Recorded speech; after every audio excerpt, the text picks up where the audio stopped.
Então, eu começo com estudos sobre os entregadores de bicicleta, mas rapidamente se expande para Uber e para outras plataformas que atingem também a educação, o jurídico, o bancário, etc.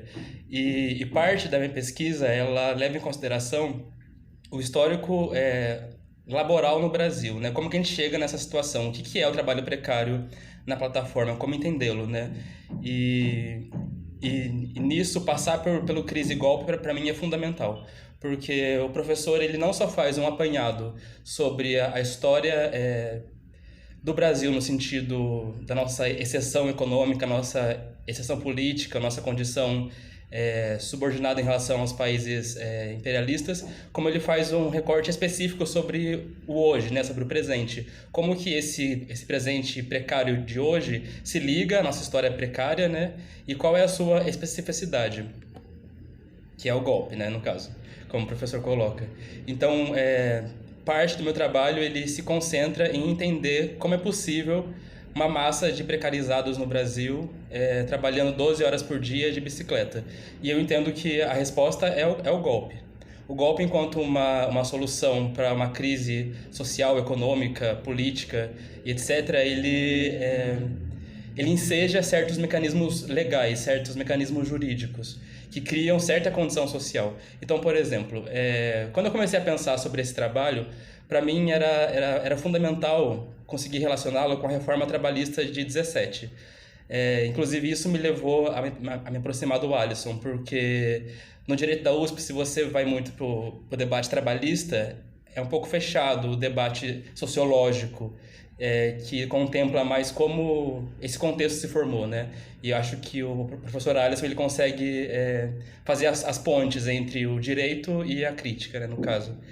Então, assim, a minha compreensão sobre o trabalho precário, ela passa necessariamente pelo golpe, porque a partir daquelas reformas, a trabalhista, a previdenciária e também a atuação do judiciário em reconhecer a terceirização ampla e hoje, por exemplo, em não reconhecer os vínculos dos trabalhadores da plataforma com as empresas, tudo isso conforma uma sociabilidade político-jurídica que está ali entranhada no golpe, né? Então, o que eu pretendo responder utilizando o pensamento do professor Alisson é como se forma essa massa de trabalhadores disponível a um nível de exploração muito, muito profundo, muito pesado, né? E eu articulo para responder essa questão os trabalhos do professor Ricardo Antunes, que é uma referência da Unicamp em relação ao trabalho no Brasil, né? E ele utiliza dois conceitos que eu acho fundamentais para entender o trabalho precário hoje e que se liga ao golpe, a crise ao golpe, né? O conceito de privilégio da servidão, que busca descrever esse cenário onde trabalhar 12 horas é um privilégio em relação ao desemprego massivo, né? E o conceito de erosão do trabalho, que seriam uma série de medidas políticas, jurídicas, legislativas, no sentido de gerenciar o desemprego e gerenciar a massa de desocupados.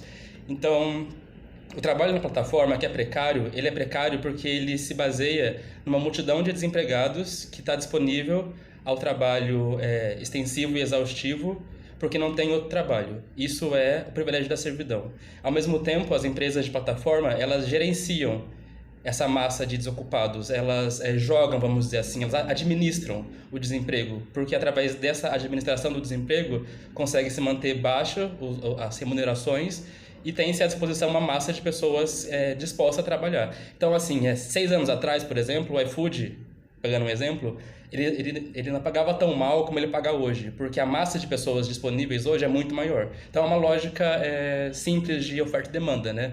Só que a erosão do trabalho é a administração dessa condição de desemprego em massa. E a relação... eu estou aqui sem ver meu tempo. E a relação disso com a crise e o golpe do professor Alisson, eu entendo que ela se coloca a partir do momento em que o nosso presente ele não é uma consequência aleatória de um golpe aleatório que foi conduzido só para tirar Dilma. Isso aqui que a gente vive é um processo de reestruturação das relações entre os países capitalistas, entre os setores capitalistas no Brasil, com a raiz na crise de 2008, como já falamos aqui ao longo do seminário, né? Não preciso me reter nisso. Então, enxergar o problema dos trabalhadores do aplicativo como um mero problema jurídico, como parece ser visto por muitos pesquisadores, um problema de apenas reconhecer a forma adequada de se caracterizar juridicamente a relação de trabalho entre plataforma e entre entregadores, me parece insuficiente para entender e para resolver a questão. Porque não se trata de um mero descompasso jurídico entre realidade e texto, né? Se trata, na verdade, de uma formação deliberada de uma condição social que coloca pessoas, uma multidão de pessoas à margem do trabalho, que flexibiliza através da lei as possibilidades trabalhistas, por exemplo, normalizando as 12 horas de trabalho, criando a figura do trabalho intermitente, dificultando o acesso à justiça do trabalho para o trabalhador. Então, todas essas ações que o direito conduziu, né, na toada do que o professor coloca aqui na crise de 2016 em diante, ou em geral na década que a gente vive, o direito assume um papel mais atuante, né, na condução do neoliberalismo, da instalação de um Estado neoliberal. Nesse sentido de que o direito ele tem um papel atuante, é que eu enxergo a relação entre as reformas neoliberais ligadas ao trabalho, o golpe de 2016, a formação de uma massa de pessoas que está estruturalmente à margem do trabalho, não é um efeito inesperado, é um projeto de criação de uma massa de desempregados que serve a um modelo específico de exploração do trabalho, no qual as plataformas digitais se apropriam e assim elas fazem a sua riqueza, né?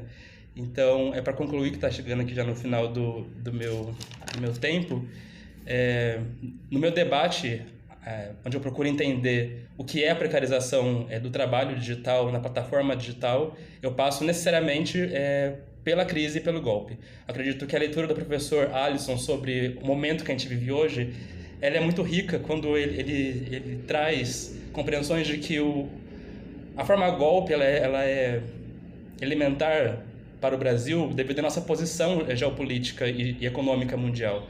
A cada crise a gente vai a gente vai aprofundar a nossa contradição enquanto um país intermediário em relação aos países centrais. E isso enseja uma série de distribuições de custos, de responsabilidades, que vai chegar lá no último lugar ao trabalhador na bicicleta. Toda essa necessidade de reestruturar relações, de readequar poderes e de instaurar novas formas de gerenciamento do trabalho, elas todas se coligam ao debate da crise do golpe do professor, como eu entendo, e ajudam a entender por que existe hoje no Brasil 5 milhões de pessoas ao menos trabalhando 12 horas por dia na plataforma digital. É isso o meu resumo, e é um trabalho que ainda está em andamento e vou terminar no próximo ano.